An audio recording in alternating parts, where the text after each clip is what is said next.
Salut mon petit pote, cette vidéo va t'expliquer 3 petits trucs que tu vas savoir sur les mangas. Enfin 3 styles que tu vas savoir quoi. Allez, t'es chaud? C'est parti.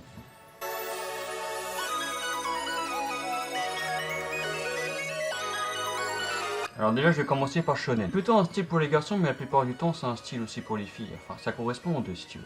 Le shonen c'est plutôt un genre fantastique mais qui peut aussi donner des leçons de morale. Genre par exemple comme Bleach, One Piece ou Dragon Ball Z. Les 3 mangas qui ont bercé mon enfance. On y est vite attiré par l'histoire et on s'attache vraiment bien aux personnages parce qu'on s'imagine à leur place. Et moi personnellement c'est le style de manga que je regarde. Ensuite je vais parler des Eishi. Alors pour tous ceux qui savent ce que c'est le Eishi, avant d'écrire dans les commentaires que je suis un pervers, laisse-moi t'expliquer ce que c'est. Non mais efface ton commentaire, ça sert à rien. Mais efface je te dis. Si tu veux le Eishi c'est vraiment monde à part comparé au manga. C'est un peu un mélange entre un shonen et un hentai mais sans les scènes de... Je pense par exemple à mes 2 mangas préférés qui sont dans la catégorie Eishi, comme High School of the Dead ou High School DxD. Oui, les japonais adorent tout ce qui se passe dans les écoles apparemment.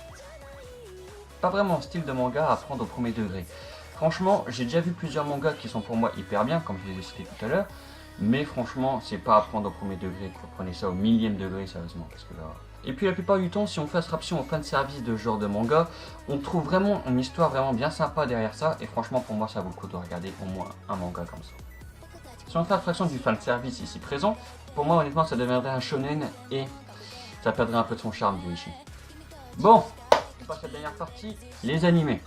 Alors je vais pas tourner autour du pot, hein. Clairement je te le dis tout de suite. Les animés en fait c'est tout simplement des mangas en forme papier qui ont été repris pour devenir en forme animée qui passent à la télé. Voilà, c'est tout. Voilà, allez, abonne-toi. Ouais, ça va. La blague que tout le monde a fait au moins une seule fois dans sa chaîne, c'est fini. Fallait bien que je la fasse un moment, voilà, je te dis. Non, plus précisément, les animés c'est plutôt genre des séries TV qui regroupent tous les styles de manga que tu peux trouver sur papier. Certains même sont des animés de base et deviennent des mangas, et inversement, comme par exemple Code Geass qui est un très bon manga et bien sûr un excellent animé.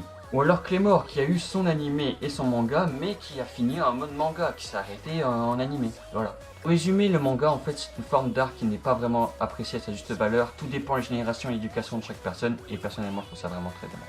Et si tu es tombé sur cette vidéo par hasard et que tu es allé jusqu'au bout, je t'invite à t'abonner sur ma chaîne et bien sûr à cliquer sur la petite cloche à côté pour être au courant de toutes les vidéos que je sortirai plus tard. Je te remercie d'avoir regardé cette vidéo jusqu'au bout et si ça t'a donné envie de te mettre au manga, j'aurai réussi mon but dans cette vidéo et si tu as l'intention de t'y mettre maintenant, et ben j'ai qu'une chose à te dire. Bienvenue.